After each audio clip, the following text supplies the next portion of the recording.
दोस्तों, स्वागत है आपका आलोका एजुकेशन के यूट्यूब चैनल में। आज हम लोग नीट के ओ लेवल के बारे में पूरी जानकारी लेंगे। आइए पहले जानते हैं कि ओ लेवल का कोर्स कौन कराता है, कौन सी संस्था ऐसी है जो ओ लेवल का डिग्री देती है, ओ लेवल कराती है। तो ये ओ लेवल नीट द्वारा कराया जाता है। National institute of electronic and information technology, इसी के थ्रू ओ लेवल की डिग्री मिलती है। आइए हम लोग बात करते हैं ओ लेवल में कितने सब्जेक्ट होते हैं।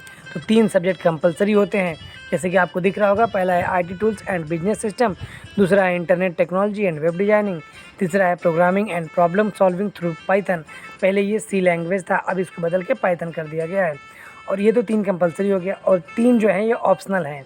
इसमें से कोई एक आपको लेना होता है जो आपको आसान हो, मल्टीमीडिया हो या डॉट नेट हो या आईसीटी रिसोर्सेज हो, जो इसमें से आपको एक चाहिए। 3 ऊपर के और एक ये वाला, मतलब 4 पेपर आपको करने होते हैं। आइए अब बात करते हैं कि इसका एग्ज़ाम डेट कब से कब के बीच में होता है। एक आपको ये आइडिया है कि एग्ज़ाम कब होता है। तो इसका एग्ज़ाम साल भर में 2 बार होता है, मतलब एक साल में 2 बार होता है, एक जनवरी में, दूसरा जुलाई में। और इसका डेट पहले से फिक्स रहती है। जब आप फॉर्म भरते हैं इसका, तो उसी समय पता रहता है कि किस डेट को आपका कौन सा एग्ज़ाम होना है, किस सब्जेक्ट का एग्ज़ाम किस डेट को होना है।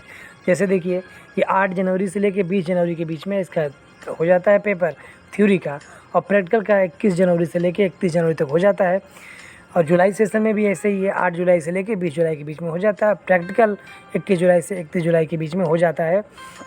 ये एक्सपेक्टेड डेट है। आपको रेगुलर इसकी जो वेबसाइट है student.nili.in को चेक करते रहना चाहिए। अब वेबसाइट को थोड़ा सा मॉडिफाई करके student.nili.gov.in कर दिया गया है, तो आप देख लीजिएगा।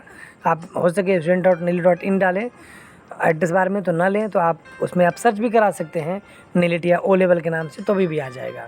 आइए अब हम लोग बात करते हैं कि जो ओ लेवल है, इसको पास करने के लिए, इसकी डिग्री लेने के लिए हम लोग क्या क्या करना पड़ता है। तो सबसे पहला बात है कि जो थ्योरी की प्रैक्टिकल जो हमने बताया, थ्योरी के जो पेपर होते हैं 4 पेपर, ये पूरे आपको करने होते हैं। थ्योरी के चारों पेपर आपको पहले कर लेने होते हैं। जब चारों पास हो जाएंगे तो आपका एक प्रैक्टिकल होता है, एक वाइवा होता है। तब जब ये भी पास हो जाएंगे तब आपको एक और प्रोजेक्ट जमा करना पड़ता है। मतलब 3 आपके फेज है।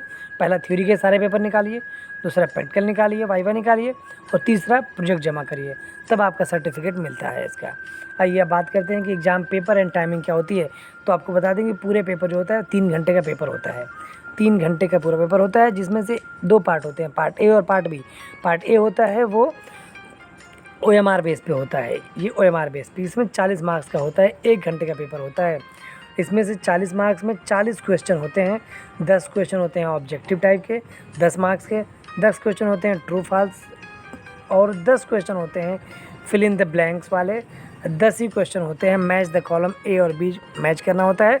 सबसे बड़ी बात है कि इसमें नेगेटिव मार्किंग नहीं है। आप कोई भी गलती होती है तो कोई प्रॉब्लम नहीं होती है, जितना सही है उसी के अंक लिए जाएंगे। कोई भी नेगेटिव मार्किंग का कोई अंक काटा नहीं जाएगा। अब आइए बात करते हैं कि जो सेक्शन बी होता है, पार्ट बी होता है, 60 मार्क्स का होता है। ये किस तरह का होता है, ये पूरा का पूरा रिटन होता है। 2 घंटे का पेपर होता है। ये 4 क्वेश्चन इसमें रहते हैं 15 मार्क्स के। ये कुछ पैटर्न बदल भी सकता है, इसलिए इसको आप रेगुलर वेबसाइट पे चेक करते रहिएगा कि प्रीवियस ईयर में कैसा है। तो ये 60 नंबर का क्वेश्चन होता है, और ये 60 में 15 नंबर के 4 क्वेश्चन होते हैं। और ये भी हो सकता है कि 15 नंबर का एक ही क्वेश्चन हो, चारों में से एक क्वेश्चन हो, या हो सकता है कि 15 नंबर में 5-5 नंबर के 3 क्वेश्चन ABC करके दे दिया हो, या हो सकता है 2 पार्ट में क्वेश्चन को दे दे। एक दे दे 5 नंबर का, दूसरा 10 नंबर का, कोई प्रोग्राम दे दे 15 नंबर का, कोई प्रोग्राम 10 नंबर का दे दे, कोई छोटा प्रोग्राम 5 नंबर का दे दे। इस तरह से कुल मिला के एक क्वेश्चन 15 नंबर का होता है, 4 क्वेश्चन होते हैं 60 नंबर के। तो कुल मिला के पार्ट ए और पार्ट बी में 100 नंबर हो जाते हैं। और सबसे बड़ी बात ये होती है कि जो पासिंग मार्क्स होता है इसमें 50% है। आइए अब बात करते हैं फ़ीस स्ट्रक्चर, कितनी फ़ीस लगती है, कितनी फ़ीस देनी पड़ती है। तो इसमें देखिए, एक बार आपको रजिस्ट्रेशन कराना पड़ता है। रजिस्ट्रेशन फ़ीस जो होती है वो 500 रुपये होती है, और ये 500 रुपये जब आप फ़ीस दे देते हैं तो ये 5 साल के लिए फ़ीस हो जाती है 500 रुपये में। और जैसा हमने बताया कि साल में 2 बार होता है, मतलब आपको 10 चांस मिलता है 4 पेपर और एक प्रैक्टिकल पास करने के लिए। अब आइए बात करते हैं कि जो सब्जेक्ट होता है, एक सब्जेक्ट के कितने चार्ज लगते हैं। तो एक सब्जेक्ट के लिए 750 रुपये चार्ज है, और 4 सब्जेक्ट आपके हैं तो 750 × 4 = 3000। तो 3000 रुपये आपके लगते हैं, ये जो सब्जेक्ट हैं उनके चार्ज। प्रैक्टिकल फ़ीस लगती है 500 रुपये, एग्ज़ाम फ़ीस होती है 100 रुपीज़। इस तरह से टोटल फ़ीस सबको जुड़ा के 4100 ओनली लगती है, मतलब 4100 रुपये आपकी लगती है। 4100 में आपका पूरा ओ लेवल हो जाता है। जबकि आप किसी भी संस्था में जाएंगे, किसी भी कोचिंग में जाएंगे तो वो लोग 15 से 20 हज़ार रुपये लेते हैं आपको पढ़ाने का, और प्रैक्टिकल का ले करके जो भी एक्स्ट्रा करा करके कुछ और भी पैसा ले लेते हैं।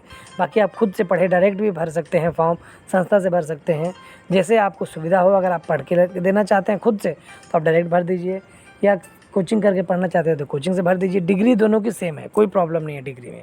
आइए अब बात करते हैं कि पासिंग मार्क्स कितना होता है। पासिंग मार्क्स का 50% होता है, मतलब 50 नंबर आपको पाना है। जैसे हमने बताया कि 2 पार्ट में पेपर होता है, पार्ट ए और पार्ट बी। तो पार्ट ए में 20 नंबर आपको लाना है, मतलब 40 नंबर का हमने बताया होता है, तो 40 का 50% 20 नंबर हो गया। पार्ट बी में 60 नंबर का होता है, तो 60 का 50% 30 नंबर हो गया। तो ये आपको लाना ज़रूरी है, तभी आप पास हो पाएंगे, otherwise you will be fail. आइए अब बात करते हैं एलिजिबिलिटी।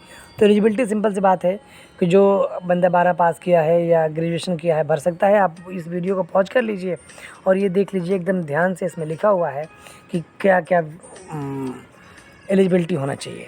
आइए अब बात करते हैं कि ग्रेड क्या मिलता है, किस तरह का ग्रेड मिलता है।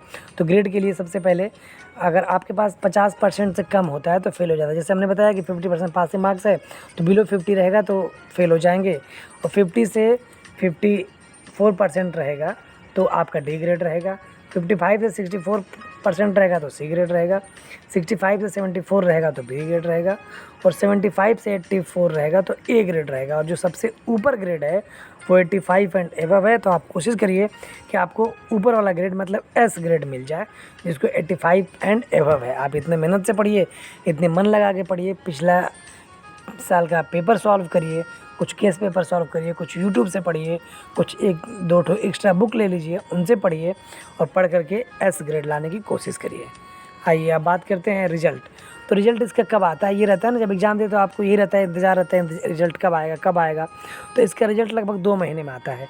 2 महीने का मतलब कि अगर आप जनवरी में एग्ज़ाम देते हैं तो जनवरी का मार्च में आ जाता है, और जब आप जुलाई में देते हैं तो इसका सितंबर में आ जाता है। ये रहता है, थोड़ा बहुत आगे पीछे हो जाता है डेट, तो कोई बात नहीं है। और आइए अब हम लोग देखते हैं कि इसका सर्टिफिकेट, जब मान लीजिए रिजल्ट आ गया, सब कुछ हो गया, तब आपका सर्टिफिकेट लेना कैसे ले पाएंगे। तो सर्टिफिकेट लेने के लिए ये वेबसाइट आप टाइप करेंगे www.certificate.nili.gov.in। इस पर आप जाके आप सर्टिफिकेट डाउनलोड कर सकते हैं। इसके में मैं वीडियो बना दिया हूँ कि सर्टिफिकेट कैसे डाउनलोड करना है। आप हमारे यूट्यूब प्लेलिस्ट में जाइए यूट्यूब पे, और वहाँ से आप देख के जानकारी ले सकते हैं। आइए आप जानते हैं कि हेल्पलाइन नंबर क्या है इसका। अगर आपको CCC या ओ लेवल फॉर्म भरने में कोई दिक्कत हो रही है, कोई प्रॉब्लम हो रही है, कोई कन्फ्यूजन है, तो उसके लिए आपको हेल्पलाइन नंबर है 1800116511। इस पर आप कॉल करके अपनी क्वेरी दे सकते हैं, या फिर आप इनकी ईमेल आईडी है जो contact@nili.gov.in, इस पर आप मेल करके भी अपनी समस्या का समाधान कर सकते हैं। तो कैसा लगा वीडियो हमें ज़रूर बताइएगा, और जो भी कोई प्रॉब्लम होगी तो हमें नीचे कमेंट में आप लिख के बता दीजिए, मैं उसको सॉल्व करने की पूरी कोशिश करूँगा।